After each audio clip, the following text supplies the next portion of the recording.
Hello friends, आपका हमारे YouTube channel big learning पे स्वागत है। आज हम आपको संविधान और राज्य व्यवस्था के तहत भारत का संवैधानिक विकास पढ़ाने जा रहे हैं। हमारी इंट्रोडक्शन क्लास कंप्लीट हो चुकी है, यह हमारा दूसरा लेक्चर है। तो आइए हम पहले यह जानने का प्रयास करते हैं कि भारत का संवैधानिक विकास की जो नींव पड़ी भारत में, वो कैसे पड़ी। तो जैसे कि आपको पता है कि सन 1600 में east India company, British east India company Bharat में व्यापार करने के लिए आती है। तो उस समय जो भारत के में मुगल शासक का कार्यकाल चल रहा था, तो उनसे उन्होंने अपने व्यापार के लिए अधिकार पत्र प्राप्त कर भारत में व्यापार करना स्टार्ट करते हैं। उसके बाद फिर 1707 में न्यू जो पड़ी, तो आगे चल के फिर 1707 में मुगल शासक औरंगजेब जो थे, उनकी मृत्यु हो जाती है। तो उसके बाद फिर भारत में राजनीतिक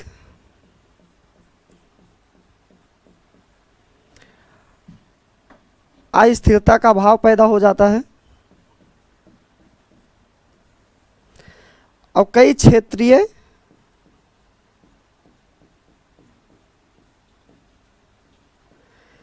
राजाओं का, क्षेत्रीय राज्यों का उदय होता है। और जो कंपनी सन 1600 में व्यापार करने के उद्देश्य से आई थी, तो वो अपना स्वरूप में परिवर्तन कर, स्वरूप में बदलाव लाती है। उसके बाद फिर 1757 एवं 1764 प्लासी के युद्ध में एवं 1700 के बक्सर के युद्ध में, इन दोनों युद्धों में अंग्रेज जो हैं उनकी जीत होती है। और इन जीत से यह तय हो चुका था कि भारत में अब किसी का शासन होगा तो अंग्रेजों का शासन होगा। उसके बाद फिर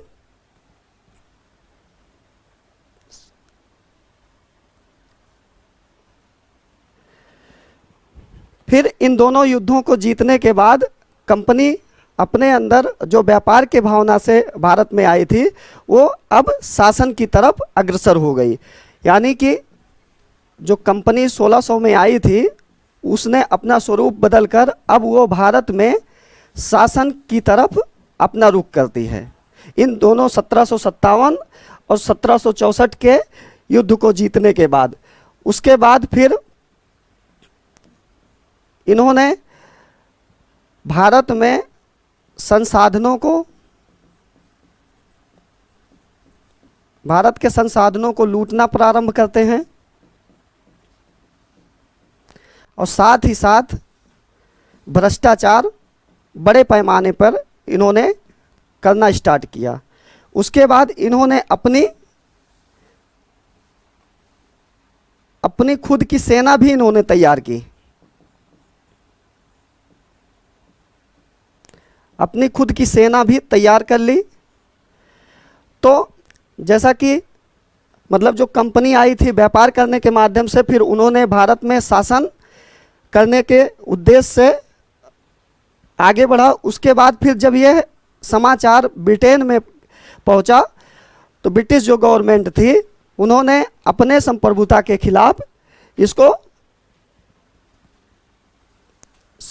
के खिलाफ उचित ना समझते हुए फिर इन्होंने समय समय पर कई एक्ट पारित किए, जो आगे चल के भारत के संवैधानिक विकास की नींव पड़ती है। तो आइए हम एक एक एक्ट को देखने का प्रयास करते हैं। तो जैसे कि आपको पता है कि सबसे पहला जो एक्ट आया था, रेगुलेटिंग एक्ट 1773, तो इसमें जो मेन बातें हैं उनको भी हम पहले देख लेते हैं। तो जैसे कि कंपनी का जो संचालक मंडल को ब्रिटिश सरकार के नियंत्रण में लाया गया, यानी कि जो कंपनी थी, जो पहले कंपनी के रूप में आई थी, फिर वो ब्रिटिश सरकार ने कहा कि अब इसको नियंत्रित करने का कार्य ब्रिटिश गवर्नमेंट करेगी। उसके बाद फिर इसमें दूसरा पॉइंट जो था, कंपनी के प्रबंधन से संबंधित जो उस समय पत्राचार थे, लेटरबाजी थी, और जो सारे डॉक्यूमेंट थे वो ब्रिटिश सरकार के समक्ष प्रस्तुत किए जाएंगे। इसके बाद फिर तीसरे पॉइंट में यह बोला गया कि कंपनी के कर्मचारियों के द्वारा जो भारत में निजी व्यापार पर प्रतिबंध लगाया गया, और यह बोला गया कि भारत में अब कोई भी यूरोपीय व्यक्ति भारत में व्यापार कर सकता है, और साथ ही साथ भारत के लोग जो थे उनसे रिश्वत लेना प्रतिबंध कर दिया गया इसी एक्ट में। और इसी एक्ट में एक महत्वपूर्ण घटना हुई जो आपके परीक्षा में यहाँ से सवाल पूछे जाते हैं। तो कोलकाता में एक सर्वोच्च न्यायालय का स्थापित करने का भी निर्णय 1773 के रेगुलेटिंग एक्ट के द्वारा लिया गया।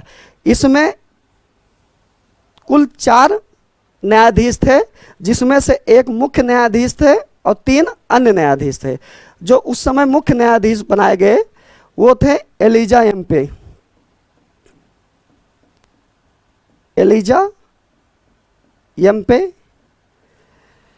ये पहली मुख्य न्यायाधीश जो कलकत्ता में सर्वोच्च न्यायालय बनाया गया उसकी पहली मुख्य न्यायाधीश थी।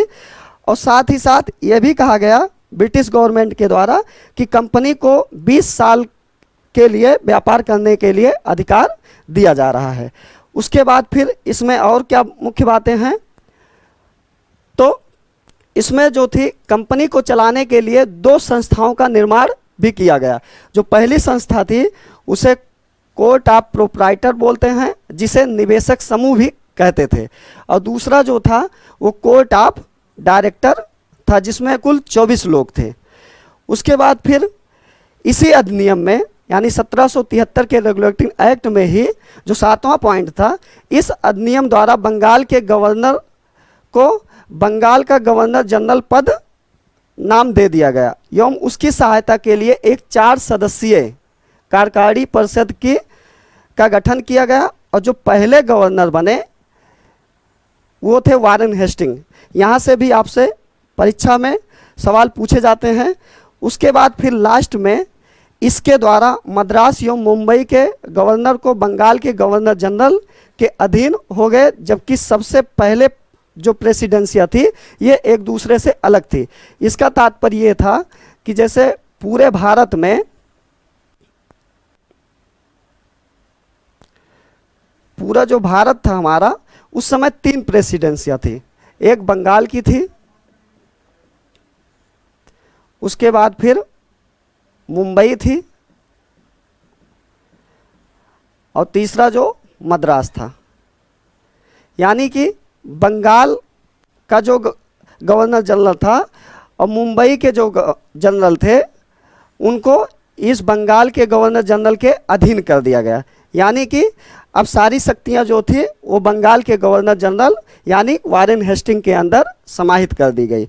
उसके बाद फिर एक महत्वपूर्ण नोट्स ये है कि 1773 का जो रेगुलेटिंग एक्ट की कमियों को दूर करने के लिए 1781 का अधिनियम पारित किया गया, जिसे एक्ट ऑफ सेटलमेंट के नाम से जाना जाता है। यह भी पॉइंट बहुत ही महत्वपूर्ण है। उसके बाद फिर हम अगले एक्ट को देखते हैं जिसे हम पिट्स इंडिया एक्ट 1784 के नाम से जानते हैं। उसमें क्या मुख्य बातें थी उसको भी हम देख लेते हैं। तो इसने कंपनी के राजनैतिक एवं वाणिज्यिक कार्यों को पृथक किया, यानी कि कंपनी से संबंधित जो राजनीतिक अधिकार थे और उसके बाद फिर वाणिज्यिक कार्यों को इन्होंने अलग करने का कार्य पिट्स इंडिया एक्ट के माध्यम से किया कि राजनीतिक कार्य करने की संस्था अलग होगी और वाणिज्यिक कार्य करने की संस्था अलग होगी। अधिनियम के द्वारा द्वैध शासन की व्यवस्था भी यहीं से प्रारंभ की जाती है पिट्स इंडिया एक्ट के माध्यम से। इसमें क्या बोला गया कि जो पहली संस्था थी वो थी बोर्ड ऑफ कंट्रोल, जिसके अधीन भारत के सभी नागरिक एवं सैन्य गतिविधियां और साथ ही साथ राजस्व गतिविधियों को भी नियंत्रित करने का अधिकार जो दिया गया वो था बोर्ड ऑफ कंट्रोल को। और साथ ही साथ जो दूसरी संस्था थी वो थी कोर्ट ऑफ डायरेक्टर। इन दोनों संस्थाओं के माध्यम से अब द्वैध शासन की व्यवस्था प्रारंभ की जाती है। उसके बाद इसमें तीसरा जो पॉइंट था, इसके द्वारा कंपनी पर ब्रिटिश नियंत्रण और अधिक मजबूत कर दिया गया। यानी जो कंपनी थी उस पर शिकंजा ब्रिटिश गवर्नमेंट का और अधिक बढ़ा दिया गया। उसके बाद फिर हम 1813 का चार्टर अधिनियम देखते हैं। इसमें क्या मुख्य बातें थी इसको भी हम समझ लेते हैं।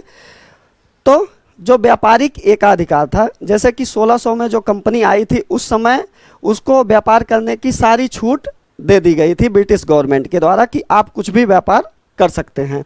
लेकिन 1813 के एक्ट में यह कहा गया कि व्यापारिक जो एकाधिकार था उसको समाप्त कर दिया गया। यानी कि चीन और चाय, जैसे कि भारत का जो पड़ोसी देश है चीन से व्यापार करने की और चाय जो उस समय की मुख्य फसल थी उनसे संबंधित इनको छोड़ के बाकी सब पे मतलब नियंत्रण ब्रिटिश गवर्नमेंट का कर दिया गया। उसके बाद फिर शिक्षा पर 1 लाख खर्च करने का प्रावधान भी किया गया अंग्रेजी शिक्षा पे। जैसे कि आपको पता है कि अंग्रेज से जो कर्मचारी भारत में आते थे तो उनको काफ़ी ज़्यादा भुगतान देना पड़ता था। तो इसके लिए 1813 के एक्ट में यह प्रावधान किया गया कि भारतीय लोगों को शिक्षित किया जाएगा और यहीं से अंग्रेजी कंपनी में यहाँ से नियुक्ति की जाएगी भारतीय लोगों की। उसके बाद फिर तीसरा जो पॉइंट था इसमें ईसाई धर्म को भारत में फैलाने की बात भी छूट दी गई कि भारत में अब ईसाई धर्म को वो लोग फैला सकते थे। उसके बाद फिर जो महत्वपूर्ण एक्ट आया वो था 1833 का चार्टर अधिनियम। इसमें क्या मुख्य बातें थी, तो पूर्णतया कंपनी का जो व्यापारिक एकाधिकार था, यानी कि जो इससे पहले हमने ये पढ़ा कि चीन और चाय जो था अभी भी कंपनी के अधीन था, अब वो भी ब्रिटिश गवर्नमेंट के अंदर समाहित कर लेती है और पूरी तरीके से कंपनी ब्रिटिश गवर्नमेंट के अंदर आ जाती है और पूर्णतः कंपनी का जो था व्यापार जो था वो समाप्त कर दिया जाता है। यानी कि व्यापार अब पूरी तरीके से ब्रिटिश गवर्नमेंट की देखरेख में किया जाएगा। उसके बाद फिर दूसरा पॉइंट जो था इसमें जाति वर्ग के आधार पर सरकारी नौकरियों में जो पहले भेदभाव किए जाते थे उस भेदभाव को भी समाप्त कर दिया गया। किस एक्ट के माध्यम से, तो 1833 के एक्ट के माध्यम से। उसके बाद फिर इसमें तीसरा जो महत्वपूर्ण पॉइंट था, बंगाल के गवर्नर जनरल को पूरे भारत का गवर्नर जनरल घोषित कर दिया गया। उसके बाद भारत का गवर्नर जनरल जो था, पहला गवर्नर जनरल था, वो लॉर्ड विलियम बेंटिंक को बनाया गया, जिसके अंदर सभी नागरिक एवं सैन्य शक्तियां सम्मिलित थी। यानी कि पूरे भारत में सर्वोच्च शक्ति जो थी अब वो भारत के governor general Lord William Bentinck के अंदर दे दी गई। तो इसमें पहले हम यह देखें कि जो 3 प्रेसिडेंसियां थी, बंगाल की, उसके बाद मुंबई, उसके बाद फिर मद्रास की। तो पहले इन दोनों की शक्तियों को समाहित किया गया बंगाल के गवर्नर जनरल में। उसके बाद फिर इन सारी शक्तियों को मतलब मिला दिया गया जो भारत का governor general Lord William Bentinck था, कि मतलब अब बंगाल के माध्यम से नहीं, जो गवर्नर जनरल बनाया जाएगा वो पूरे भारत में उसकी शक्ति मान्य होगी और सभी नागरिक एवं सैन्य शक्तियाँ उसी के आधार पर तय की जाएगी। उसके बाद फिर इसमें जो महत्वपूर्ण चौथा पॉइंट है, गवर्नर जनरल को विधि मामले में सहायता देने के लिए, जैसे कि आपको पता है कि उस समय विधि भी बहुत महत्वपूर्ण थी कि मतलब कौन सी विधियां कैसे क्या बनाई जाएंगी, उससे संबंधित जो मतलब विधि बनाने की सहायता के लिए एक सदस्य की नियुक्ति की गई, जो पहले विधि सदस्य थे जिनको लॉर्ड मैकाले के नाम से जाना जाता है, उनकी नियुक्ति की गई 1834 में। और लेकिन इस समय इनको वोट देने का अधिकार नहीं दिया गया था। उसके बाद फिर हम एक नोट यह देख लेते हैं कि जो भारत में प्रथम विधि आयोग का गठन भी किया जाता है वो इसी एक्ट के माध्यम से प्रस्तुत किया गया, और यहाँ से प्रश्न पूछे जाते हैं तो यह पॉइंट याद करने योग्य हैं। उसके बाद फिर हम इसमें और क्या मुख्य बातें थी उसको भी देख लेते हैं। तो जैसे कि पांचवा जो पॉइंट है 1833 का जो चार्टर एक्ट था, इसमें जैसे भारत में दास प्रथा उस समय खूब थी, तो उसी दास प्रथा को समाप्त करने का भी प्रावधान 1833 के चार्टर एक्ट अधिनियम में किया गया, और इसको 1843 में दास प्रथा को समाप्त कर दी गई। किसके द्वारा? लॉर्ड एलनबरो के द्वारा। तो यहाँ पे दास प्रथा 1843 में समाप्त कर दी जाती है लॉर्ड एलनबरो के द्वारा। ये भी एक महत्वपूर्ण है हमारे परीक्षा की दृष्टि से। उसके बाद फिर जो छठा पॉइंट है वो है 1833 के जो चार्टर एक्ट के द्वारा पहली बार सिविल सेवकों के चयन के लिए खुली प्रतियोगिता की बात की गई। लेकिन इसको जो हम 1784 के पिट्स इंडिया एक्ट में देखे थे तो उसके विरोध में इस प्रावधान को समाप्त कर दिया गया। फिर ये आगे देखिए कब लागू होता है। उसके बाद फिर हम 1853 के चार्टर एक्ट को देखते हैं। तो इस एक्ट में क्या क्या मुख्य बातें थी? तो इस एक्ट के द्वारा सिविल सेवकों की भर्ती एवं चयन हेतु खुली प्रतियोगिताओं का व्यवस्था का शुभ आरंभ किया गया।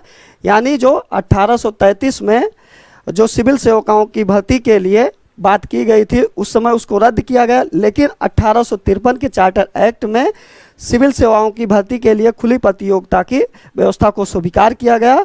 और 1854 में भारतीय सिविल सेवा के संबंध में लॉर्ड मैकाले समिति की नियुक्ति की गई। यहाँ से परीक्षा में खूब प्रश्न पूछे जाते हैं। उसके बाद फिर दूसरा जो पॉइंट था, इसमें विधि सदस्य को पूर्ण सदस्य का दर्जा दिया गया और साथ ही उन्हें वोट देने का अधिकार दिया गया। जो 1833 के चार्टर एक्ट में जो प्रथम विधि सदस्य लॉर्ड मैकाले थे, उनको आगे चल के जो भी आगे मतलब सदस्य बनाया जाएगा उनको पूरा अधिकार दे दिया गया। वो किसी भी मतलब बैठक में अपना मत भी प्रदान कर सकते थे।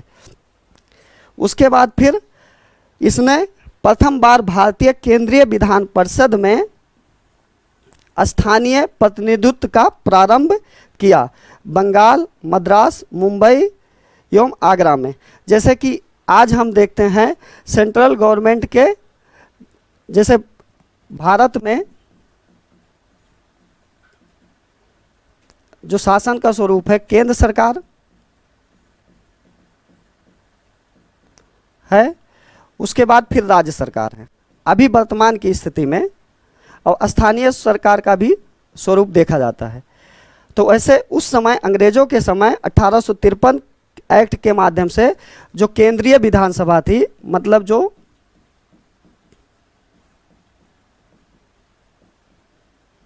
केंद्रीय विधानसभा थी, उन्हीं के माध्यम से 4 राज्यों में जो बंगाल था और मद्रास और मुंबई